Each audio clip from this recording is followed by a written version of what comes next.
After retiring, I bought a mountain cottage to enjoy nature in the peace and quiet of the mountains. But 2 days later, my son called me. I need your cottage as collateral. Sign the papers, or your grandson will lose the roof over his head. I didn't argue, playing the role of the obedient father. But when he arrived with the real estate agent, they found the surprise I had prepared, a revenge that would change their lives forever. Before we continue, please subscribe to the channel and write in the comments what time it is where you are now. The phone rang at 6:30 in the morning. Too early, way too early for good news.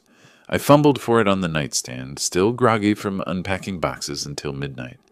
Through the window, dawn was just breaking over the Rockies, painting the peaks in shades of pink and gold that had drawn me here in the first place. My mountain cabin, my dream, finally real after 40 years of waiting. "Dad?" Travis's voice cracked through the speaker. "Dad, I need your help, right now." I sat up, instantly awake. My son never called this early, never sounded like this, desperate, breathless, like he'd been running. "What's wrong? Is Lucas okay?" My grandson, 10 years old. The thought of anything happening to that kid made my chest tight. "Lucas is fine. It's the house, Dad. The bank is foreclosing. We're going to lose everything." His words tumbled out in a rush. "Joyce and we got behind on payments. I tried to fix it. I really did. But they won't listen. They gave us 10 days. I stood up, pacing to the window. The view that had cost me $475,000, every penny I'd saved, stretched before me. Mountains, pine trees, peace. 10 days? I repeated. "Travis, how did it get this bad?" "That doesn't matter now." His voice rose. "Dad, I need your cabin. As collateral. Just temporarily, I swear. Sign the papers and we can negotiate with the bank. Otherwise, Lucas loses his home. Your grandson will be on the street." The world tilted slightly. My cabin. The place I'd closed on just 2 weeks ago, moved into 3 days ago, where I'd spent the last 48 hours finally breathing free. "Travis, I don't understand. Why didn't you tell me sooner? Why?" "There wasn't time. Look, I'm coming up there on the 17th with a realtor who can handle the paperwork. Darren knows how to do this fast. Just trust me, okay? This is for Lucas." The line went dead. I stood there, phone in hand, watching the sun climb higher. Trust me. Those words echoed in the silence of my brand new living room, where boxes still lined the walls, where I'd carefully unpacked my collection of architectural sketches from 40 years restoring historic buildings across Colorado. 40 years of the Brown Palace Hotel restoration, the Molly Brown House renovation, state capitol preservation work. Every weekend I'd drive up to these mountains, look at properties, dream about the day I could finally afford my own piece of this wilderness.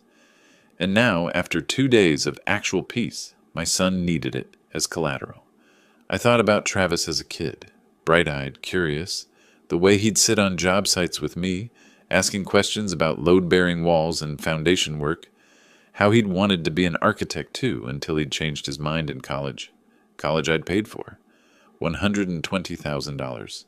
Then the wedding to Joyce, $35,000. The down payment on their house in Denver, $25,000 I'd loaned and never seen repaid. Lucas. I thought about Lucas, my grandson who'd just started 5th grade at Slavins Elementary, who loved comic books and wanted to be a marine biologist, even though he lived in landlocked Colorado, who shouldn't have to worry about being homeless.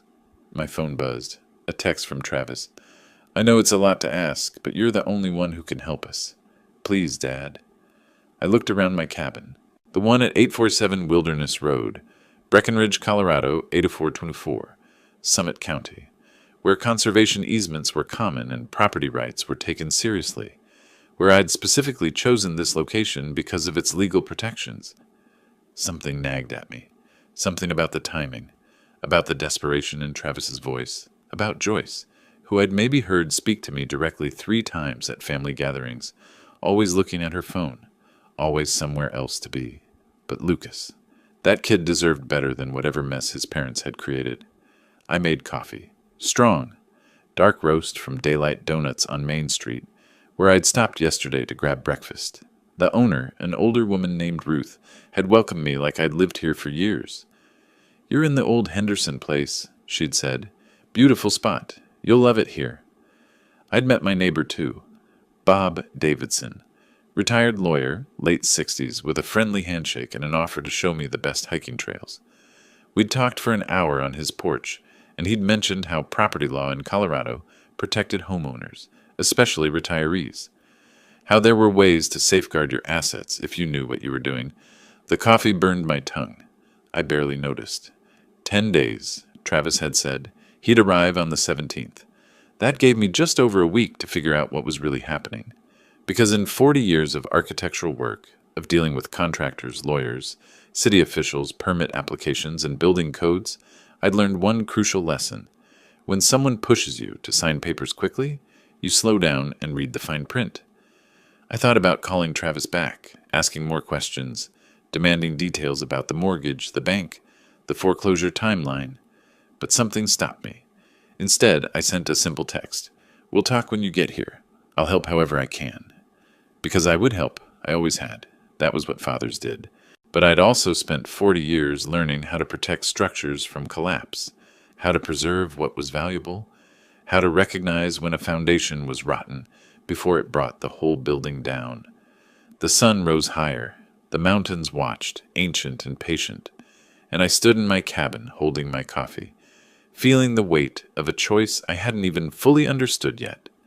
Help my son, protect my grandson, risk everything I'd worked for, or do what I'd done for 4 decades in my profession, take my time, examine the structure carefully, and make sure I understood exactly what I was dealing with before I committed to anything. Travis said he'd arrive on the 17th with Darren the Realtor. That gave me time to think, time to plan, time to make absolutely certain that whatever I signed, whatever I agreed to, it would be on my terms. Because loving your family didn't mean being stupid, and being a good father didn't mean being a doormat. I'd learned that lesson too late with Travis. Maybe it was time to teach him one in return. The mountains didn't answer, they never did. But they'd seen plenty of people come up here looking for peace, only to discover that sometimes peace had to be fought for. I took another sip of coffee and started making phone calls. The next 3 days crawled by like injured animals. I couldn't settle, couldn't unpack the rest of my boxes, couldn't enjoy the view that had cost me everything. Instead, I spent hours on the phone with Travis, trying to piece together what had happened.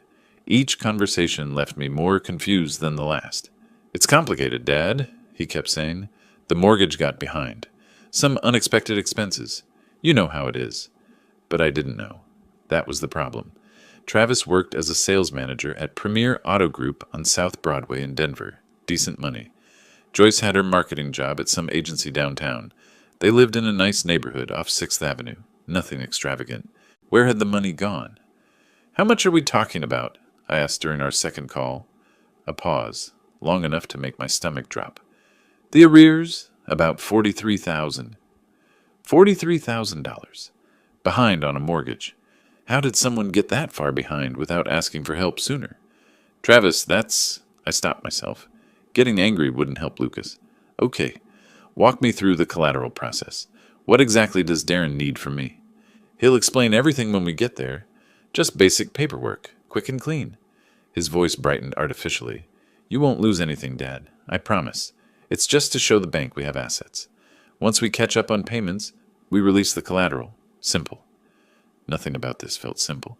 That evening, Joyce called. First time she'd phoned me directly in maybe 2 years. "Clifton, I want to thank you." Her voice dripped with something I couldn't quite name. Honey? Or poison disguised as honey? "What you're doing for us, for Lucas, it means everything. Travis is just too proud to say how much this matters. Joyce, I'm doing this for my grandson. You understand that, right?" "Of course. Family first. That's what's important." A pause. "You know, we've been under so much stress. Travis has been working so hard, trying to provide. Sometimes things just spiral, you know?" I didn't know. In 40 years, I'd never been behind on a mortgage payment, never missed a utility bill, never let my problems become someone else's crisis. But I didn't say that. Instead, I asked, "How's Lucas handling this?" "Oh, he doesn't know anything. Kids shouldn't worry about adult problems." She laughed, light and breezy. Actually, he's been asking about you. Wants to know when he can visit your cabin. Maybe this summer. Any time, I said. He's always welcome. You're so generous, Clifton. Travis is lucky to have a father like you. The call ended. I sat on my deck, watching the sun set behind the peaks, and that word echoed in my head. Generous. Was that what I was? Or was I just easy to manipulate? I thought about the $120,000 for Travis's education at Colorado State University, how he'd switched majors 3 times, turned a 4-year degree into 5.5. I'd paid every semester without complaint. The $35,000 for his wedding at the Ritz-Carlton in Denver. Joyce had wanted everything perfect. Ice sculptures, premium bar, destination bachelor party in Vegas. I'd written the check and told myself it was an investment in their happiness. The $25,000 loan for their house down payment 7 years ago. Travis said he'd pay me back within 2 years. I was still waiting. At this point, I'd stopped asking. Family didn't keep score, right? Wrong. Apparently, family did keep score. They just counted differently than I did. By the 3rd day, I'd pulled together every document related to my cabin. Purchase agreement, title insurance, property survey, assessment from Summit County showing the cabin's value at $498,000, more than I'd paid thanks to the recent market surge and the work I'd already done on the interior. The place had good bones, original timber framing from 1997, but I'd noticed immediately how the previous owners had maintained it. New roof 2 years ago, updated electrical, the kind of property that would appreciate steadily in a market where mountain real estate was liquid gold. Losing this would destroy me financially. At 65, I couldn't start over. This was my retirement, my nest egg, my future. But Lucas, 10 years old, my grandson, the kid who still hugged me without embarrassment, who asked questions about my restoration projects like they were the most fascinating things in the world, who wanted to save dolphins even though he'd never seen an ocean. What kind of grandfather would I be if I let him lose his home? My neighbor Bob stopped by on the 4th day, brought over some elk jerky he'd made himself. You settling in okay? He asked, eyeing the still-packed boxes in my living room. Been distracted, I admitted. Family stuff. His expression shifted. Lawyer instincts, maybe. Everything all right? I found myself explaining. Not everything. I wasn't ready to voice my doubts out loud, but enough. Travis's situation. The collateral. The 10-day deadline.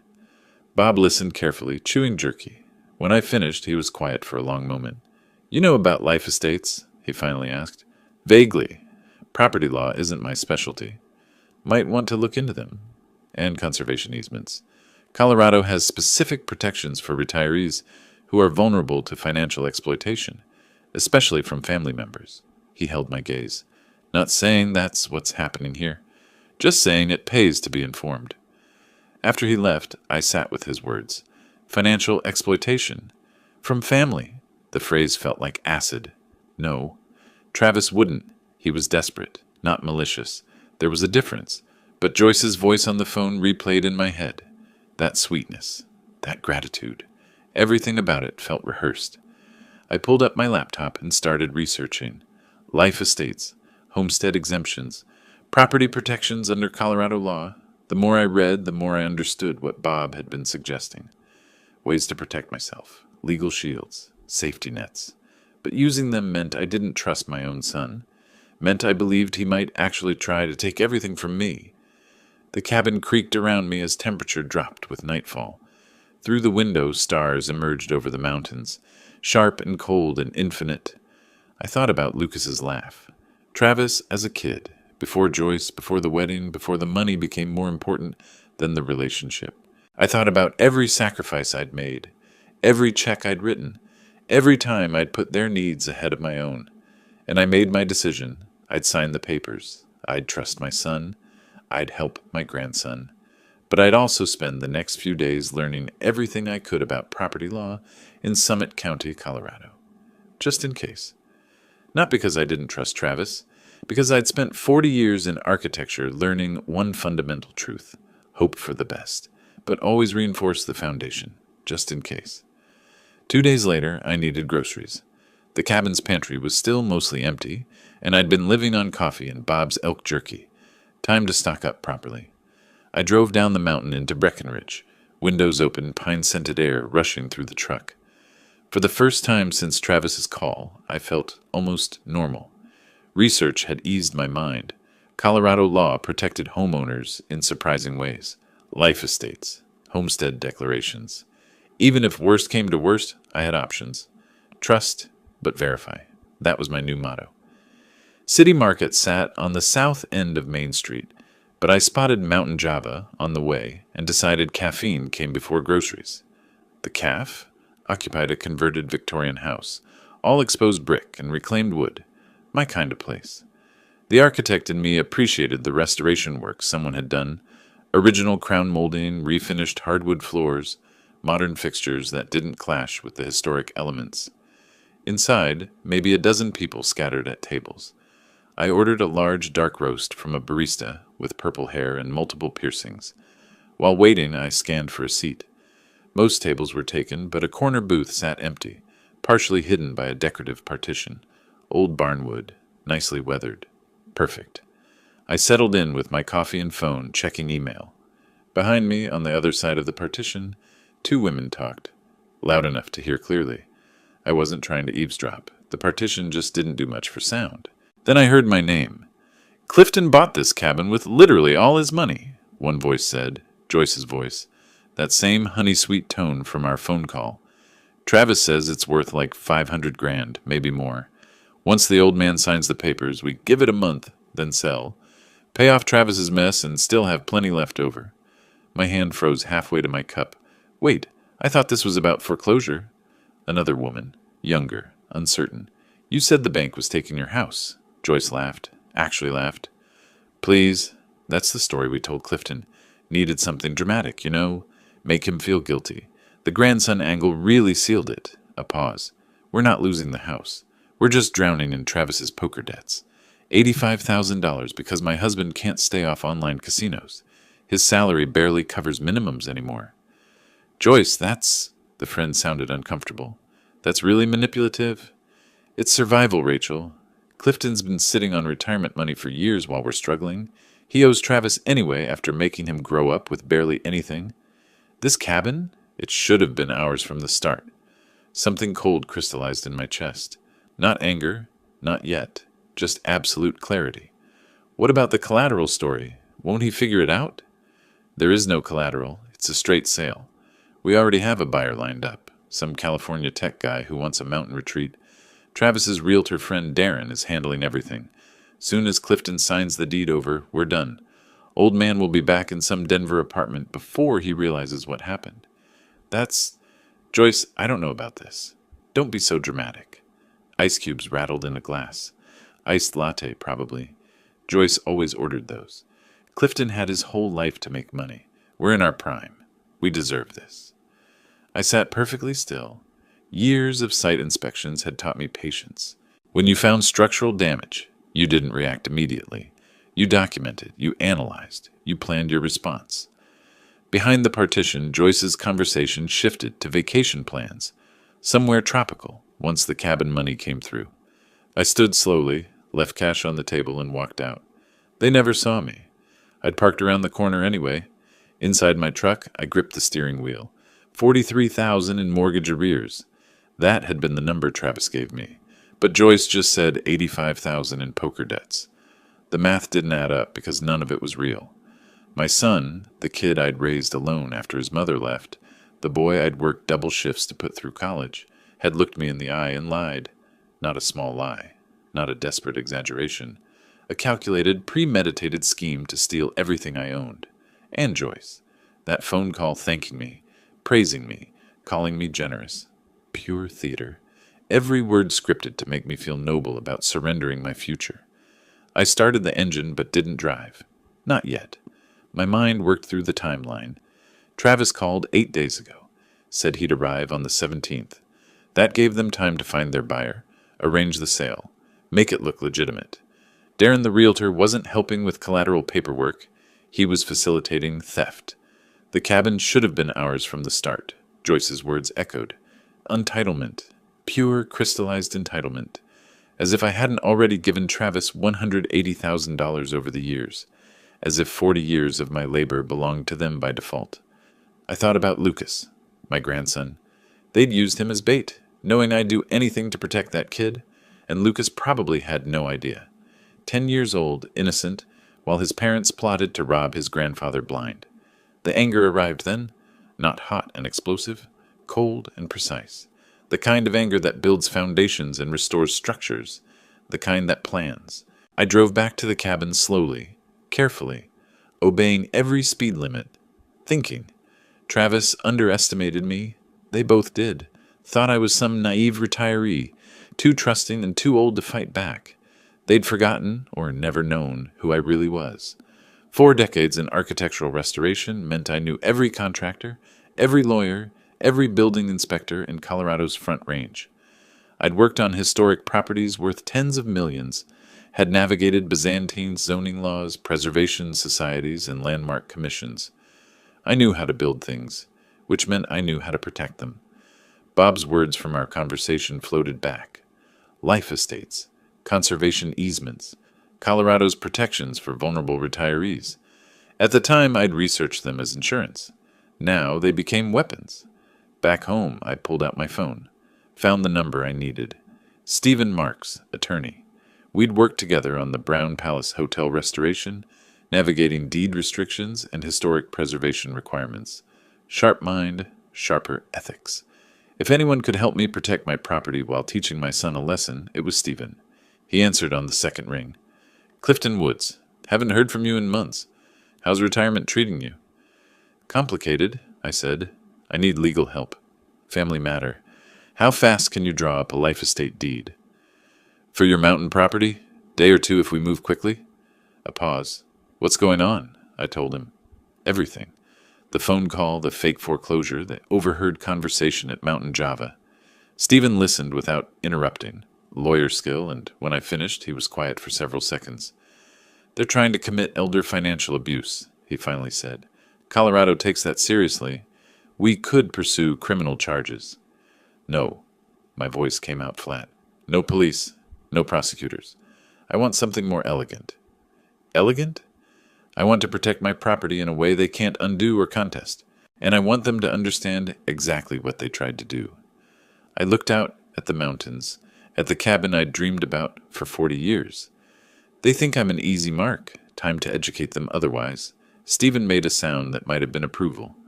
Life estate deed is good. I'd also recommend a conservation easement. Limits what can be done with the property. Makes it essentially unsellable for development. And a homestead declaration which protects against creditors. Another pause. When are they arriving? The 17th? 10 days from now? Let's meet tomorrow. Denver, my office. We'll make your cabin bulletproof. After we hung up, I sat on my deck watching the sun track across the sky. Somewhere in Denver, Travis and Joyce were congratulating themselves on their clever plan, counting money that didn't exist yet, planning their tropical vacation. They had no idea what was coming, and that was exactly how I wanted it. Stephen's office occupied the 8th floor of a glass tower on 17th Street in downtown Denver. Modern, sleek, the kind of place that charged $400 an hour and earned every penny. I'd driven down the mountain that morning, leaving before sunrise. The meeting was scheduled for 9, and I arrived 20 minutes early, nursing a Starbucks in the lobby while watching lawyers and paralegals stream through the revolving doors. Young professionals in expensive suits, carrying briefcases that probably cost more than my first car. Different world from the construction sites and restoration projects I'd spent my life on. But I knew this world too. Had worked with enough attorneys over 40 years to understand their language, their strategies, their value. Stephen met me in the lobby himself. No assistant, no ceremony. Just a firm handshake and a knowing look. You look tired, he said as we rode the elevator up. Didn't sleep much. True enough. I'd spent most of the night researching Colorado property law, cross-referencing statutes, building a mental framework. By 3 in the morning, I'd understood exactly what I needed. Now I just needed Stephen to make it legal. His office had floor-to-ceiling windows overlooking the city, cherry desk, leather chairs, diplomas from University of Colorado, and Georgetown Law. But what caught my attention was the model on his credenza, a miniature Brown Palace hotel, the restoration we'd worked on together. I keep it as a reminder, Stephen said, following my gaze. Best project I ever consulted on. You taught me more about historic preservation in 6 months than law school taught me about property rights in 3 years. He gestured to a chair. Now tell me everything. Leave nothing out. I laid out the situation methodically. Travis's initial call, Joyce's phone conversation thanking me, the overheard planning session at Mountain Java, the poker debts, the fake foreclosure, the buyer already lined up. Stephen took notes on a yellow legal pad, occasionally asking clarifying questions, lawyer questions, precise. When I finished, he leaned back. The good news is Colorado has strong elder protection laws. Financial exploitation of vulnerable adults is a felony. What they're attempting, fraudulent inducement, elder abuse, potentially even theft by deception, carries serious consequences. I told you, no criminal charges. Understood. But you need to hear the legal context. He tapped his pen against the pad. Your son and daughter-in-law are attempting something that, if successful, would constitute a crime. That tells me how to structure your defense. We don't just protect your property. We make it legally impossible for them to profit from their scheme. How? Stephen stood, walking to his window. 3-layered approach. First, a life estate deed. You transfer legal ownership to yourself as a life tenant. You retain the right to live there until death, and the property can't be sold without your explicit written consent. Second, a conservation easement. Colorado loves these. We restrict development rights on the property. No expansion, no demolition, no significant alterations. Makes it far less valuable to buyers and nearly impossible to flip quickly. And third, homestead declaration. Protects the property from creditors up to $250,000. Under Colorado revised statutes, Title 38, Article 41. If they somehow did manage to get control, they couldn't use it to pay Travis's gambling debts anyway. I processed this. So even if I signed over the property tomorrow, the life estate means you'd still live there. The conservation easement means they couldn't develop or sell it easily, and the homestead declaration means their creditors couldn't touch it. He returned to his desk. But here's the beautiful part. We backdate everything. Backdate? Legal backdating, properly notarized with accurate dates of signing. We file these documents as having been executed before Travis's phone call, say, a week before. That establishes your intent to protect the property was independent of their scheme. Removes any argument that you did this in response to their legitimate request for help. Clever, ruthlessly clever. Can we do that legally? Absolutely. As long as we're honest about when documents are signed versus when they're effective. We create the paperwork now, sign and notarize it now, but the effective date is earlier. Perfectly legal under Colorado recording statutes. He pulled out fresh paper. I'll need detailed information about the property. Legal description, tax assessor parcel number, existing encumbrances. I'd brought everything. Deed, title insurance, survey, tax documents. Spread them across his desk like architectural blueprints. For the next 2 hours, we worked. Stephen drafted language while I reviewed, suggested changes, caught details. The life estate deed was 12 pages. The conservation easement, longer, had to specify exactly what restrictions applied.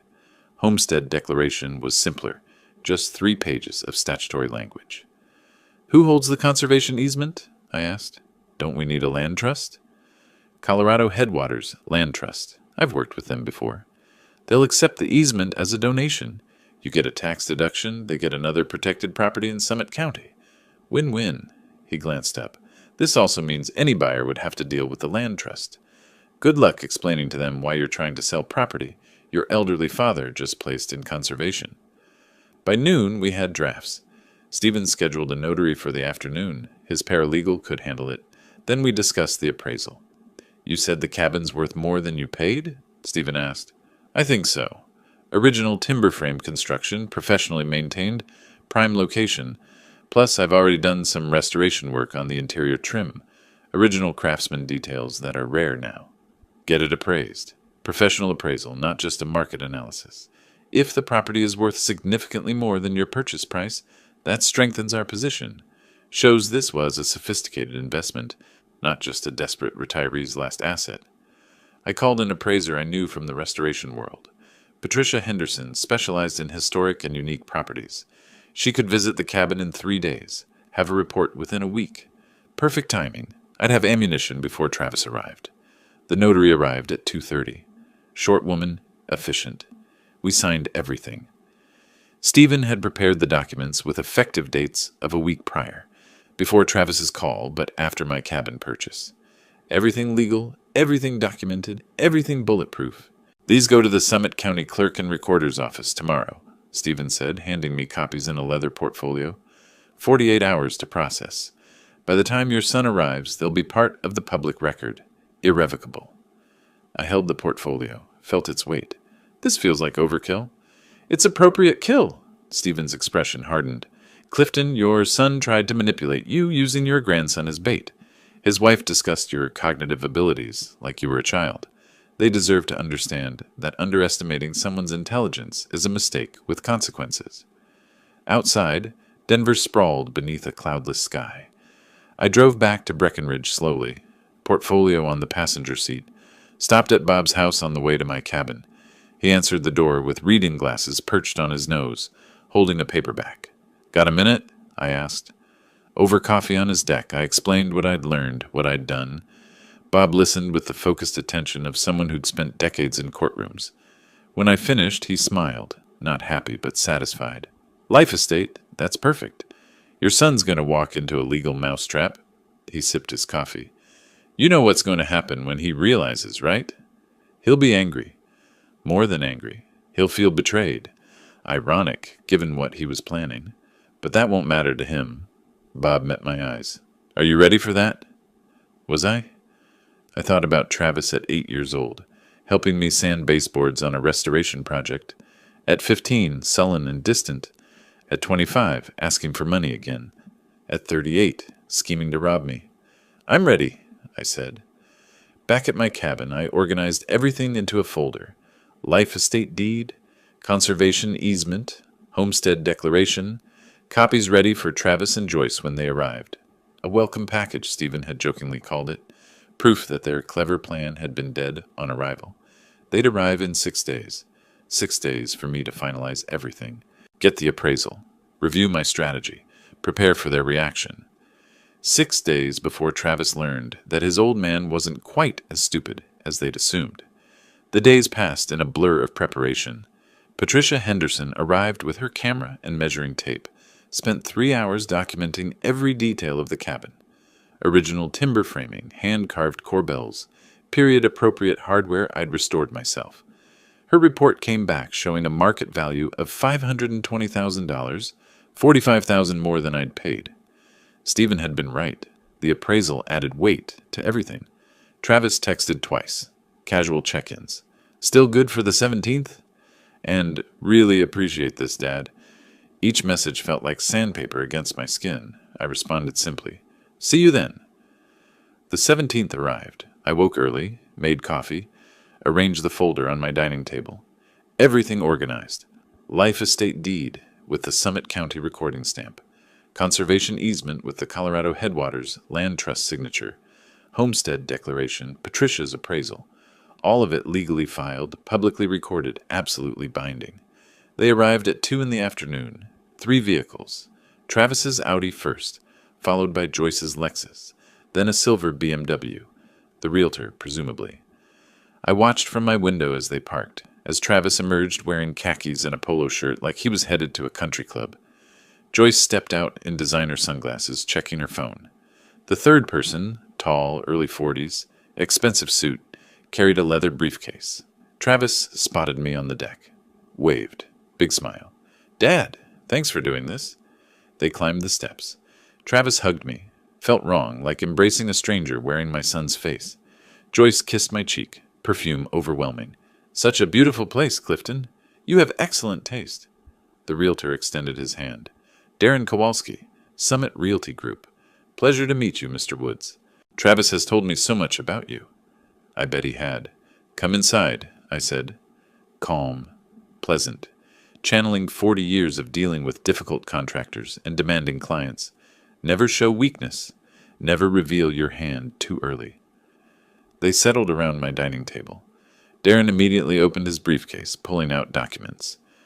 "This should be straightforward," he began, all professional efficiency. "We're establishing a collateral agreement with the property as security. Basic deed of trust, temporary arrangement. Once Travis catches up on his mortgage payments, we file a release. Simple process. Happens all the time." Joyce leaned forward, earnest. "We really can't thank you enough. Lucas has been so worried, though we try to shield him. This gives us breathing room." Travis nodded vigorously. "The bank's been impossible to negotiate with. This buys us time." I let them talk, watched Darren spread papers across the table, noticed how he avoided my eyes while explaining clauses and contingencies, noticed Joyce's foot tapping under the table, nervous energy, anticipation, noticed Travis's forced casualness, the way he kept glancing at his watch. "So if you could just sign here," Darren said, pushing documents toward me, "and here, initial here. We'll get these filed, and you're helping save your son's family." I didn't reach for the pen. Instead, I picked up my folder. "Before we proceed, there's something you should see." The room's energy shifted, subtle, like air pressure dropping before a storm. I opened the folder, removed the first document. "This is a life estate deed, filed with Summit County on," I checked the date, "the 8th, before Travis called me." I slid it across the table. "It transfers ownership to me as a life tenant. Means I retain the right to live here until death.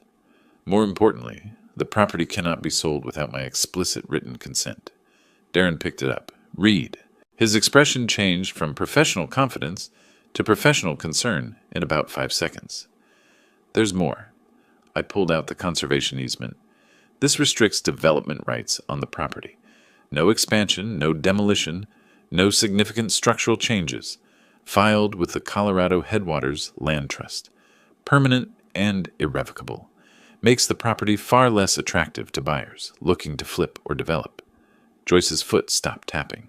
"And this," the Homestead Declaration, "protects the property from creditors up to $250,000 under Colorado Revised Statutes, Title 38, Article 41. Means even if someone did gain control of the property, it couldn't be used to satisfy debts." Travis had gone pale, not dramatically, just a gradual draining of color that would have been funny if it wasn't my own son sitting there realizing his scheme had collapsed. "Finally," I placed Patricia's appraisal on top of everything. "Professional assessment showing this property is worth $520,000, significantly more than my purchase price. Backs up my decision to protect it legally." Silence, thick enough to cut with the utility knife I'd used yesterday to open moving boxes. Darren cleared his throat. "Mr. Woods, this complicates the collateral arrangement significantly. With these restrictions—" "There is no collateral arrangement," I said, voice level, matter of fact. "Because there's no mortgage foreclosure. Is there, Travis?" My son's mouth opened, closed, opened again. No sound emerged. Joyce tried to recover. "I don't understand what you're implying." "Mountain Java," I said, cutting her off.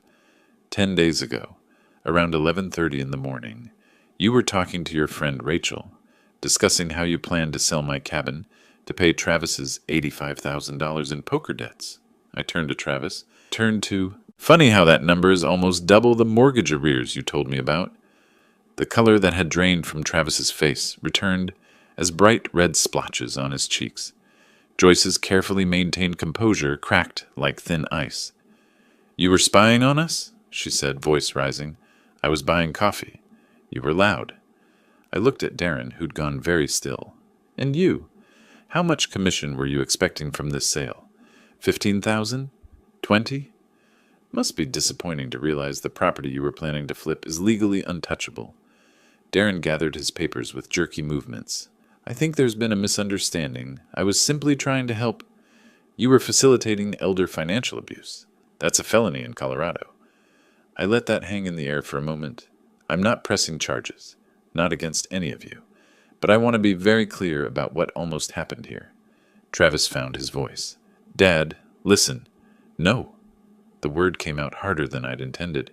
"You listen. For 40 years, I gave you everything. College, $120,000. Your wedding, $35,000. Down payment on your house, $25,000 you never repaid, and you thanked me by lying to my face, using my grandson as bait, and planning to steal the one thing I'd saved for my retirement. I stood. So here's what's going to happen. You're going to leave. All of you. And you're going to think very carefully about whether your relationship with me is worth repairing. Joyce grabbed her purse. This is insane. Travis, tell him. But Travis wasn't looking at her. He was looking at me. And for the first time in years, maybe decades, I saw something besides entitlement in his eyes. Fear. He'd finally understood. His old man wasn't the easy mark they'd thought, and whatever happened next was going to be entirely on his terms, not theirs. They left without another word. Darren practically ran to his BMW. Joyce stormed to her Lexus, heels clicking like gunshots on the wooden deck. Travis lingered for a moment, mouth working like he wanted to say something, but no words came. Eventually, he turned and walked away. The Audi's engine roared to life with more force than necessary. I watched their vehicles disappear down Wilderness Road, dust trailing behind them like accusations. Then I poured myself a bourbon, Maker's Mark, the good stuff I saved for special occasions, and sat on my deck. The mountains looked the same as they had that morning. Indifferent. Eternal. Exactly what I needed.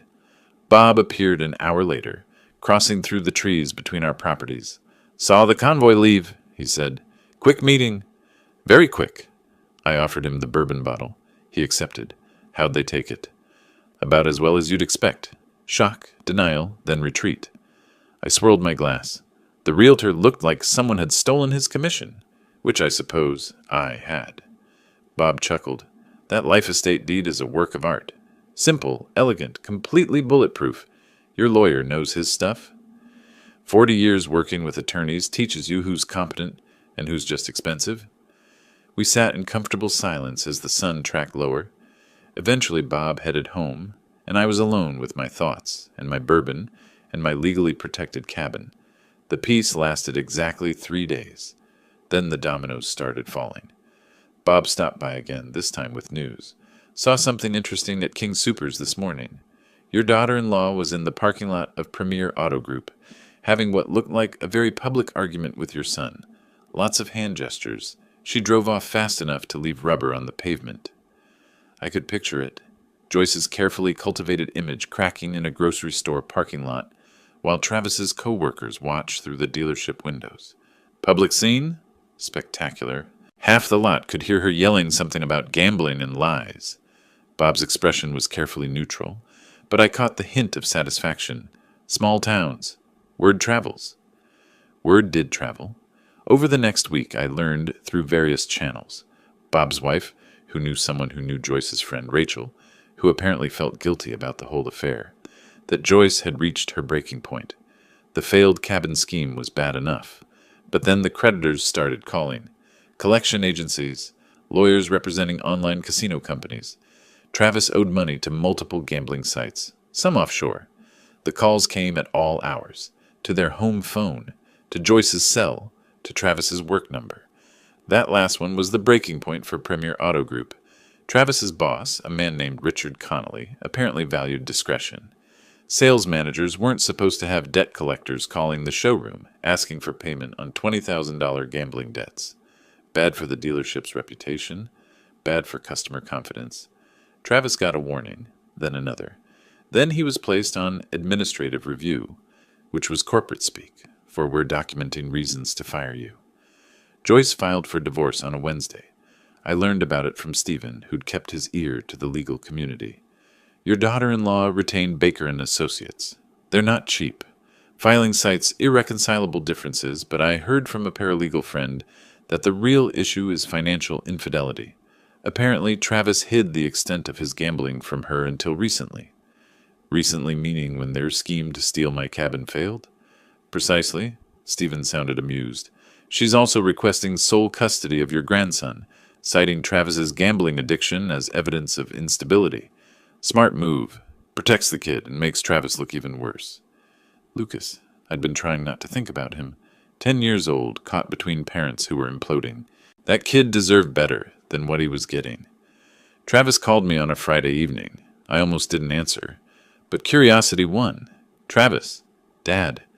His voice sounded hollow, defeated. Nothing like the confident tone from 2 weeks ago when he'd walked into my cabin expecting to walk out with my future. I know I don't have any right to ask, but you don't. I kept my voice even, factual. You have no right to ask me for anything. Joyce filed for divorce. Work is threatening to let me go. The creditors are calling every day. A pause. I need help. Please. Like you've always helped me. We can forget this whole misunderstanding. Misunderstanding? The word tasted bitter. You tried to rob me, Travis. You lied about your grandson being homeless. You brought a realtor to my house to facilitate theft. That's not a misunderstanding. That's a crime I chose not to prosecute. I was desperate. The debts were crushing me, and I just thought... You thought I was too old and too stupid to fight back. I stood, walking to my window. The mountains were turning purple in the fading light. You thought 40 years of architectural restoration meant I didn't understand property law. You underestimated me because it was convenient. Dad, please, I'm your son. And I'm your father, which means the best help I can give you right now is letting you solve your own problems. I softened my tone slightly. Not much, just enough to be human. Travis, you're 38 years old. You have a gambling addiction. You've accumulated $85,000 in debt. None of that is my responsibility to fix. Maybe it's time to grow up. He hung up. Or I did. Hard to remember which. The next week brought more fallout. Joyce, apparently feeling strategic, sent a letter to several family members explaining the situation. Her version cast Travis as the villain, gambling addict, liar, manipulator who'd tried to defraud his elderly father. She positioned herself as a victim who'd been misled and was now bravely protecting Lucas from his father's instability. Smart, actually. Ruthless, but smart. She was controlling the narrative before Travis could, making herself sympathetic while isolating him further. The letter reached me through my cousin in Boulder. She called, concerned. Clifton, is this true? Travis tried to take your cabin? It's complicated, I said, which was diplomatic speak for, yes, but I'd rather not discuss it. News spread through our family network like wildfire in dry timber. By late July, everyone knew. Travis was the pariah. Joyce was the sympathetic figure escaping an addict, and I was the elderly victim who'd been targeted by his own son. I hated that last part. Victim implied weakness. Implied I hadn't seen it coming, hadn't prepared, hadn't won. But family politics weren't worth fighting. Let them think what they wanted. The important thing was that Travis's world was collapsing exactly as it should. Natural consequences, logical outcomes, actions leading to results. I felt no guilt about it, just a strange, cold satisfaction. And in the quiet moments when doubt crept in, I thought about Lucas, about protecting him, about teaching Travis a lesson that might eventually save that kid from having a father who thought manipulation and theft were acceptable paths through life. Sometimes mercy looked like punishment. Sometimes love required letting people fall. The mountains agreed. They'd seen it all before. August arrived with thunderstorms that rolled through the mountains every afternoon.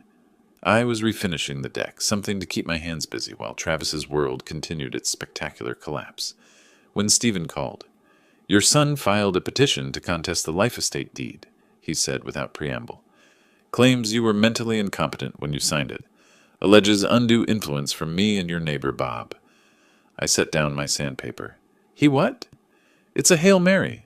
Desperate and stupid. He retained some cut-rate attorney from Aurora, guy named Phillips, who specializes in family disputes, and has a terrible track record. Stephen sounded almost cheerful. The petition is so poorly written, it practically argues against itself. Claims you lacked capacity to make legal decisions, but then cites your long career in architecture requiring complex decision-making. It's beautiful in its incompetence. What happens now? We respond, easily. I'll file our motion to dismiss with prejudice. Include your appraisal showing the property's value and your sophisticated understanding of real estate. Attach character references from colleagues who'll testify to your mental sharpness. The judge will laugh him out of court. A pause. Though this will cost Travis legal fees he can't afford. Phillips charges $250 an hour, minimum $5,000 retainer. Your son just threw away money he doesn't have on a case he can't win. After we hung up, I stood on my half-refinished deck and felt something twist in my chest. Not guilt, not quite, but something adjacent. Travis was drowning, thrashing, making everything worse. Part of me, the part that remembered teaching him to ride a bike, helping with homework, celebrating his high school graduation, wanted to throw him a rope. The other part remembered Mountain Java, Joyce's laughter. The old man will be back in some Denver apartment before he realizes what happened. I kept sanding. 2 weeks later, Bob brought more news over morning coffee. Premier Auto Group, let your son go, he said, reading something on his phone. My wife's bridge club friend's husband works there. Apparently Travis missed 3 days of work without calling in, then showed up and had a screaming match with his manager about persecution. Security escorted him out. Screaming match? I pictured it. Travis unraveling, losing control in the middle of a car dealership showroom while customers watched. How bad? Bad enough that management is considering a restraining order if he comes back, something about threatening to sue everyone involved in his termination. Bob looked up from his phone. He's spiraling, Clifton. Classic pattern. Loses control of one thing, tries to control everything else, makes it all worse. That evening, Travis called again. I debated not answering. Decided I needed to hear this. They fired me. His voice was ragged. After 12 years, they just threw me out like garbage. Because of you. Because of me? You humiliated me. Everyone knows what happened. Joyce told everyone your family is treating me like a criminal, and now I can't even keep my job. He was yelling. You ruined my life because you couldn't help your own son. I waited until he ran out of breath. Then quietly, Travis, I didn't ruin your life. You did. The moment you decided to lie to me, manipulate me, and try to steal my property, everything that's happened since is just consequences. I was desperate. You were entitled. There's a difference. I watched lightning flicker over the mountains. You thought you deserved my cabin, that your problems gave you the right to take what I'd worked for. And when I defended myself, you convinced yourself you were the victim. I'm your son, which is why this hurts so much. My voice cracked slightly. First time I'd let emotion through. Travis, I would have helped you with the gambling debts if you'd asked honestly. Set up a payment plan, gotten you into counseling, worked something out. But you didn't ask. You plotted. There's no coming back from that. Silence on the line. Then almost a whisper. What am I supposed to do? Figure it out, like an adult. I hung up. The legal challenge died quietly in late August. Judge Morrison reviewed the filings, held a 15-minute hearing where Travis's attorney stumbled through arguments, while Stephen calmly presented documentation and dismissed the case with prejudice. Travis was also ordered to pay court costs, $3,000 he didn't have. Stephen called it the most predictable outcome in legal history. I called it justice. But the collateral damage kept spreading. Joyce's divorce proceedings accelerated. She'd found text messages on Travis's phone. Apparently he'd been communicating with online gambling sites through encrypted messaging apps, hiding the extent of his addiction even from her. Her attorney used this in custody arguments. Travis got supervised visitation with Lucas, 2 hours every other weekend, with a court-appointed monitor present. I learned this from Lucas himself. The kid called me one evening, voice small and confused. Grandpa? Mom says I can't stay with Dad alone anymore. She says he's not safe, but he's still my dad, right? My throat tightened. Lucas, buddy, your dad loves you very much. He's just going through some hard times right now. The court is being careful, that's all. Did you and Dad have a fight? How did you explain betrayal to a 10-year-old? We had a disagreement, adult stuff. But it doesn't change how much I love you, okay? You can come visit me anytime. How about next weekend? We can go hiking. See some elk.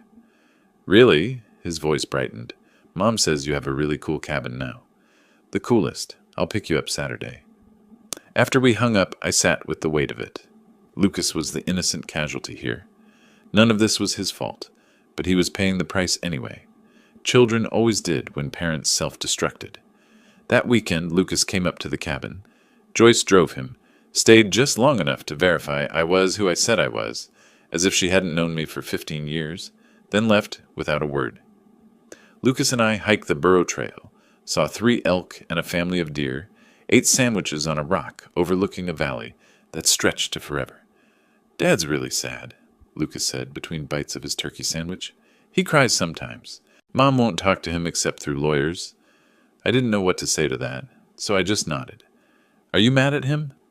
Disappointed, I said carefully. Your dad made some bad choices, but I still love him. That doesn't go away. Lucas seemed to accept this. We finished our hike, spent the evening playing card games on my deck, and he fell asleep watching the stars through my living room window. Joyce picked him up the next morning, still silent, still cold, but she hugged Lucas tight when he ran to her, and I saw something genuine in her face for the first time since this whole mess started. She loved her son. Maybe that was something worth remembering, but it didn't change what they'd tried to do. September approached. Travis had found part-time work at a budget rental car desk at Denver International Airport. Massive pay cut, humiliating for someone who'd been a sales manager. But it was work, and the creditors were satisfied with small payments for now. The divorce would be final in November. Travis would keep their house. Joyce didn't want it anymore, but he'd have to refinance the mortgage in his name only.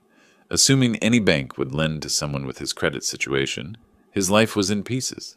Self-inflicted pieces, and I was the one who'd refused to stop the collapse. Sometimes at night, I wondered if I'd been too harsh.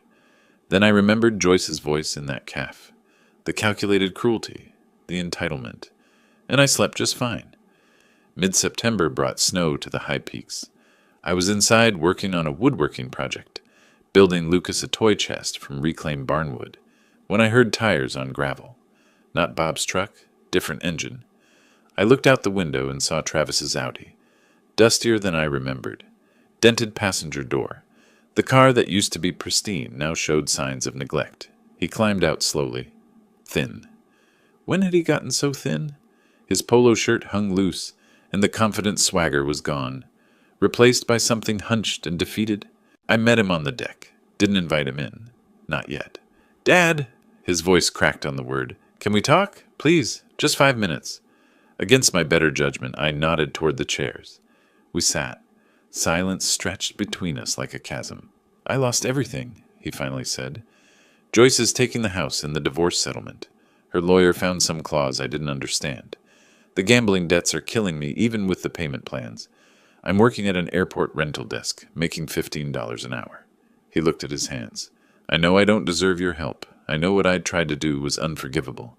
But Dad, I'm drowning, and I don't know how to fix it. No manipulation this time. No calculated pleading, just raw desperation. The armor had finally cracked. I let the silence sit. Watched an eagle circle overhead, hunting. Finally, Travis, do you know what I did for 40 years? He blinked at the question. You were an architect. Restoration work. That's the title. But do you know what I actually accomplished? I stood, walked inside, retrieved a box from my office, sat back down and opened it. Inside, photographs, certificates, articles, my career in physical form. This is the Brown Palace Hotel. I handed him a photo.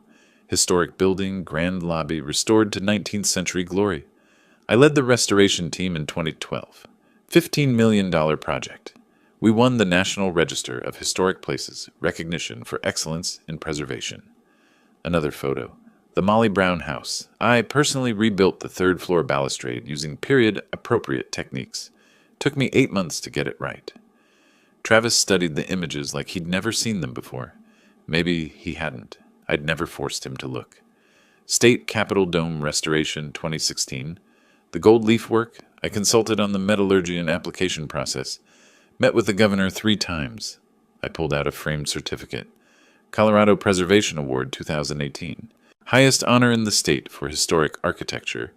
Awarded at a ceremony with 200 professionals, business leaders, judges, politicians. I handed him the certificate. Watched his eyes scan the ornate calligraphy, the official seals, the signatures. I don't understand, he said. Why didn't you ever tell me? I did, multiple times. You never asked follow-up questions. I pulled out more photos.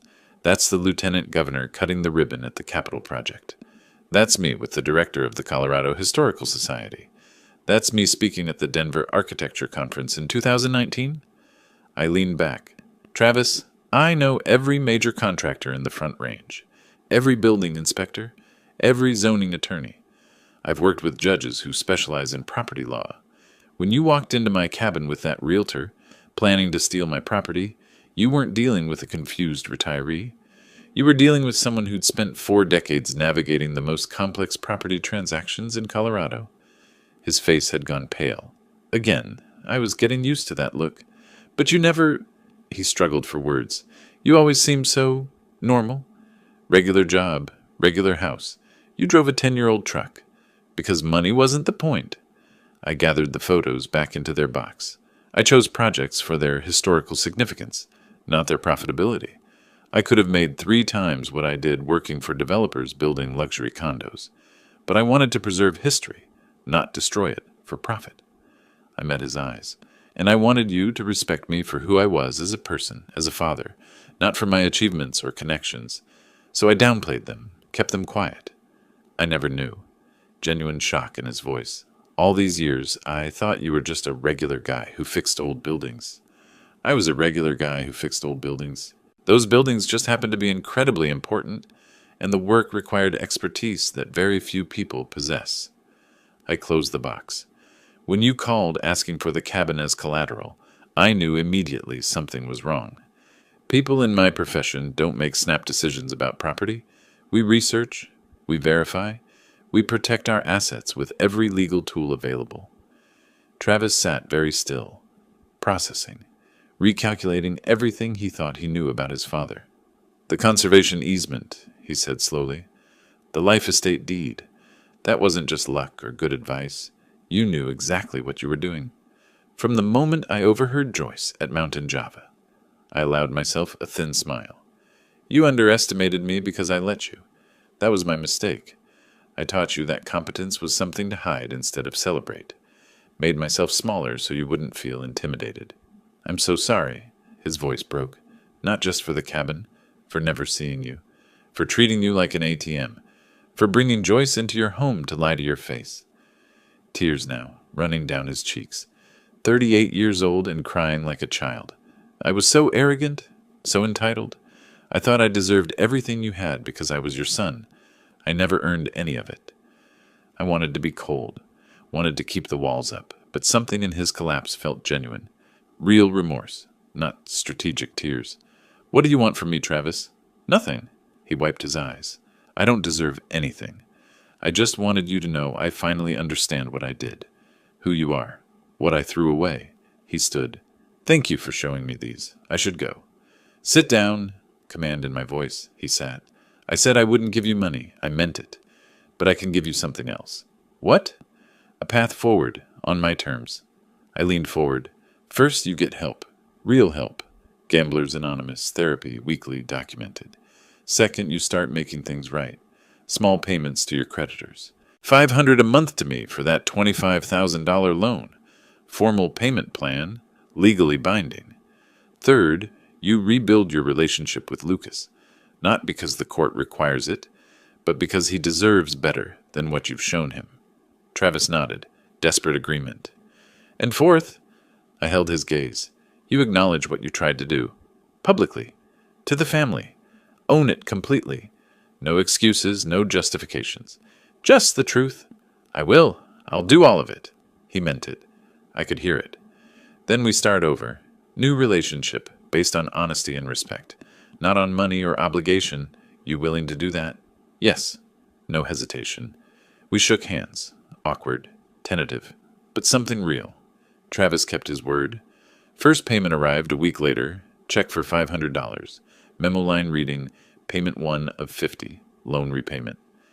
I deposited it into a separate account Stephen had helped me set up, properly documented for tax purposes. Legal. Binding. Real consequence with real accountability. He sent proof of his first Gamblers Anonymous meeting the same day. Photo of a sign-in sheet, his name clearly visible. Then another the next week, and the week after. I didn't ask him how it felt, didn't push for details, just acknowledged receipt. Small steps. The family meeting happened in late September. I organized it at my cousin Sandra's house in Boulder, neutral territory, big enough for the dozen relatives who showed up.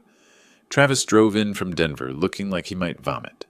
Joyce came separately with Lucas, her expression guarded. They hadn't seen each other in weeks, except during supervised visits. Sandra's living room fell silent when Travis stood. Everyone knew why we were there. Joyce's letter had made sure of that, but now they'd hear it from him. I tried to steal from my father. His voice shook but held steady. Not borrow, not use as collateral. Steal. I made up a story about losing our house to foreclosure, used Lucas as bait to make Dad feel guilty, and planned to sell his cabin to pay my gambling debts. $85,000 I'd lost playing online poker. Money I'd hidden from Joyce, from everyone. Lucas sat between Joyce and Sandra, eyes wide, too young to fully understand, old enough to sense the weight. Dad caught me. He'd prepared legal protections, life estate deed, conservation easement, because he's smarter than I ever gave him credit for. He's spent 40 years as one of Colorado's most respected architectural restoration experts, and I treated him like he was stupid. Travis's voice cracked. I betrayed his trust, used my own son as manipulation, and when it failed, I blamed everyone except myself. Silence, heavy, suffocating. I'm in therapy now, going to Gamblers Anonymous, making payment plans with creditors, working an hourly job because I lost my career through my own actions. He looked directly at me. And I'm trying to earn back even a fraction of my father's respect. Not because I deserve it, but because maybe, eventually, I can become the man Lucas deserves as a father. Lucas started crying. Quiet tears. Sandra put an arm around him. Travis looked like he wanted to go to his son, but knew he couldn't. Not yet. I stood, crossed to Lucas, crouched beside him. Hey, buddy. Your dad made mistakes. Big ones. But he's working to fix them. That's what matters now, understand? Lucas nodded against my shoulder. Can Dad still come to your cabin? With me? Someday, when he's ready, when we've rebuilt trust. I looked at Travis. These things take time. The meeting ended awkwardly. People filtered out with uncertain goodbyes, but several relatives, Sandra included, pulled me aside. You handled this right, Sandra said. Tough love, that's what he needed. Joyce left without speaking to Travis, but she didn't look angry, just thoughtful. October brought changes, small ones, incremental. Travis found work with Morrison Construction, a mid-sized firm doing commercial projects around Denver. Entry-level estimator position, $42,000 a year. Massive pay cut from his sales manager's salary, but honest work requiring math skills and attention to detail. His boss, a gruff man named Rick Morrison, had no idea about Travis's past. Just saw someone willing to work hard and learn. I'm reading blueprints, Travis told me during one of our weekly check-in calls. Learning material costs, calculating labor hours. It's humbling, but I like it. Feels real. The gambling attendance records kept coming. 12 weeks straight, then 16. Stephen helped us formalize the loan repayment into a proper contract. $25,000 at 5% annual interest, minimum $500 monthly payment, legally enforceable. Travis signed without complaint. Joyce still hadn't finalized the divorce. Her attorney had filed for continuance, legal term for pause, citing changing circumstances. Bob's wife heard through her network that Joyce was watching Travis closely, looking for signs the change was real or just temporary performance. Smart woman, calculating. But maybe that calculation could work in Travis's favor now. Lucas's visits increased. Joyce agreed to unsupervised weekends every other week. Travis would pick him up Saturday morning, spend time at whatever small apartment he'd rented near DIA, then drive him up to my cabin Sunday. The three of us would have lunch, play cards, talk about safe topics. Lucas slowly relaxed, around his father again. One Sunday in mid-October, after Lucas had gone inside to watch TV, Travis and I sat on the deck with coffee. Joyce called me yesterday, he said. Actually called, not through lawyers. Asked how work was going, whether I was still attending meetings. We talked for almost an hour. That's progress. She's not taking me back, not yet. Maybe not ever. But she said, he paused. She said Lucas needs his father in his life, and if I can prove I'm stable, really stable, she'll consider joint custody. Real custody, not just supervised visits. What did you say? That I'd prove it, however long it takes. He stared at his coffee. I miss her. Not the version of her that I thought I married. Some fantasy who'd bankroll my lifestyle. The actual her. The woman who's fierce and protective and refuses to accept anything less than what she deserves. She deserves better than what I was. Wisdom. Actual wisdom. From my son. Who knew? Keep doing the work, I said. The rest will follow, or it won't. But at least you'll be someone Lucas can respect. Because of you. He met my eyes. If you'd just given me money like always, I'd have gambled it away and learned nothing. You forced me to hit bottom, to really look at myself. I hated you for it. Now I'm grateful. We sat in comfortable silence, watching aspens turn gold on the mountainside. Bob waved from his deck. Travis waved back. Normal. Almost peaceful. The community gossip that had burned so hot in July and August had cooled to embers. People moved on to newer scandals. Travis's story became old news, and in its place, a quieter narrative emerged. Man hits rock bottom, gets help, rebuilds slowly. Not dramatic enough for sustained attention, which was exactly what Travis needed. Space to heal without cameras watching every stumble. By late October, I had records showing consistent therapy attendance, 19 consecutive gamblers, anonymous meetings, 3 months of debt payments, steady employment, improving relationship with Lucas. Proof of genuine change, not just promises. Stephen reviewed everything with professional approval. Your son is actually doing it, following through. That's rarer than you'd think in these situations. Think he'll make it? Better odds than most.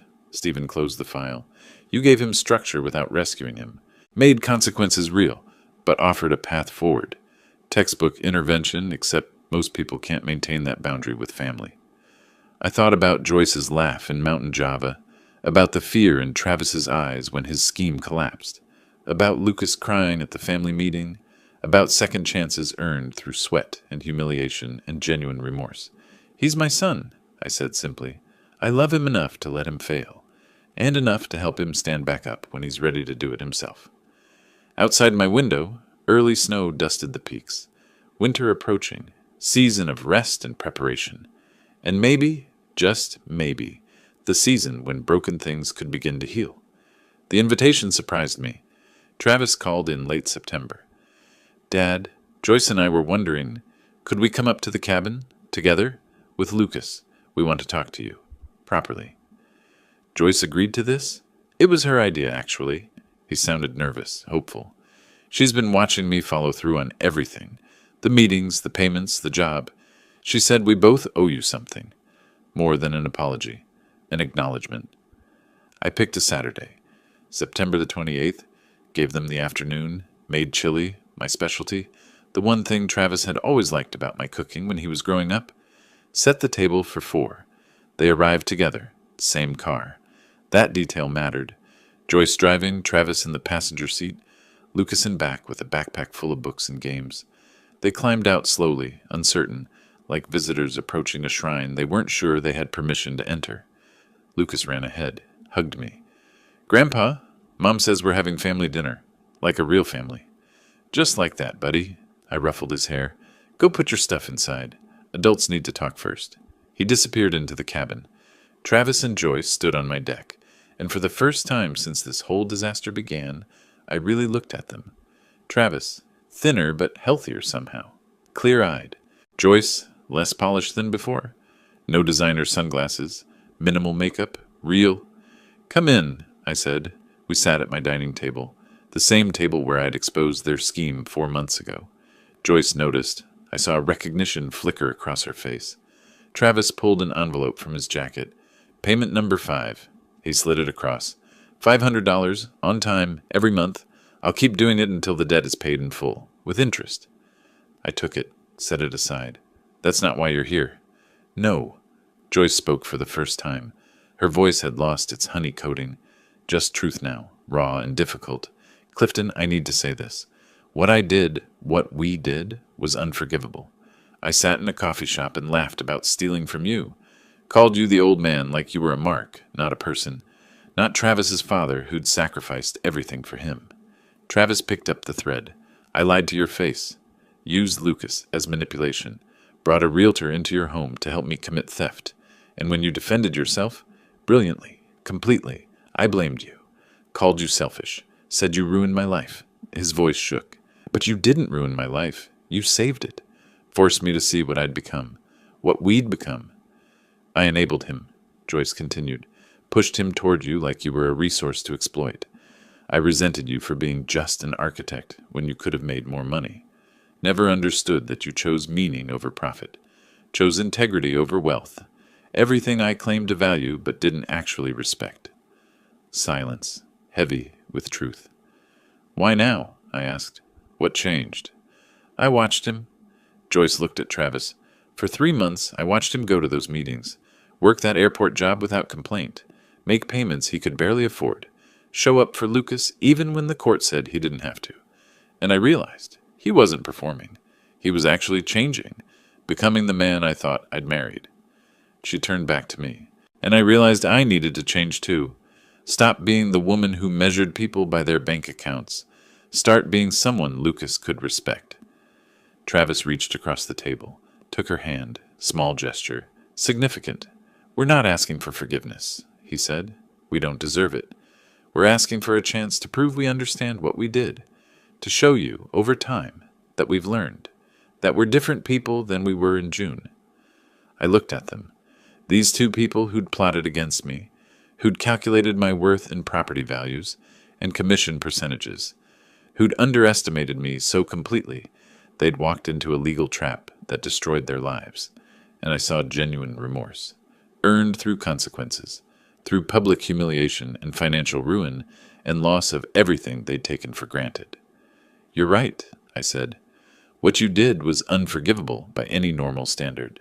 You tried to steal my retirement, my dream, the cabin I'd worked 40 years to afford. I let that sit. But here's what you don't know. I could have pressed charges. Elder financial abuse is a felony in Colorado. Stephen told me you were looking at 2 to 6 years in prison. I chose not to pursue that. Know why? They shook their heads. Because punishment without opportunity for growth is just cruelty. I wanted you to understand what you'd done, to face real consequences, to change or prove you couldn't. And Travis, I looked at my son. You changed. Actually changed. That's rare. Stephen told me 90% of people in your situation don't follow through. They promise everything, then return to old patterns within weeks. You didn't. You showed up, did the work, kept every commitment, because you gave me a structure, Travis said. Clear expectations, no rescues, just a path and a choice. I finally chose right. I stood, walked to my office, retrieved something I'd been saving, returned to the table and placed it between us. A framed photograph. Travis at 8 years old, covered in sawdust, helping me sand baseboards on a restoration project, both of us smiling. I've been carrying anger, I said, righteous anger, justified anger, but anger nonetheless, and I'm tired of it. So here's what happens now. I forgive you, both of you. Not because you've earned it, though, Travis, you're working toward that, but because holding on to this is poisoning what time I have left with my grandson. Joyce started crying. Quiet tears. Real. But forgiveness comes with boundaries, I continued. New relationship. New rules. Travis pays back the loan. Non-negotiable. You both attend therapy, individual and eventually couples, if you reconcile. No borrowing money from me ever again. No asking about my finances. No assumptions about inheritance or future help. We start from zero. Earn trust through consistency. Build something honest or build nothing at all. Understood? Yes? They said it together. Lucas burst in from the living room. Is dinner ready? I'm starving. The tension broke. We laughed. Actual laughter. I served the chili. We ate on the deck, watching the sun track across the sky, turning aspens to liquid gold. Lucas chattered about school, about his marine biology dreams, about the elk he'd seen last visit, normal conversation, family dinner. After we ate, Travis helped me clear plates. Joyce took Lucas for a walk to see Bob's horses next door. Alone in the kitchen, my son turned to me. Thank you, he said, for not giving up on me, for caring enough to let me fall, for showing me who you really are. You're welcome. Now don't make me regret it. He smiled. Wouldn't dream of it. Through the window, I watched Joyce and Lucas walking hand in hand down the gravel road, watched Bob wave from his porch, watched the mountains stand eternal and patient. My cabin, legally protected, completely secure, absolutely mine, surrounded me with peace I'd earned twice over. Once through 40 years of work, once through 4 months of standing firm. Travis had lost his career, his marriage temporarily, his reputation, and $85,000 in gambling debts he'd spent years repaying. Joyce had lost her image of easy wealth and faced her own complicity. Both had been humbled completely, but they were here, together, trying, and I was here in my cabin at 847 Wilderness Road, Breckenridge, Colorado, master of my own future, teacher of hard lessons, father to a son who finally saw him clearly, justice served, lessons learned, life continuing. The mountains had witnessed it all. They always did, and they'd be here long after we were gone, watching other families struggle and heal, watching other people learn that respect isn't given, it's earned, protected, and sometimes fought for with everything you have. I joined my family outside. The four of us stood on my deck as sunset painted the peaks in shades of fire and gold. Not the family we'd been. Something harder won. Something real. And for the first time in 40 years, I felt completely at peace.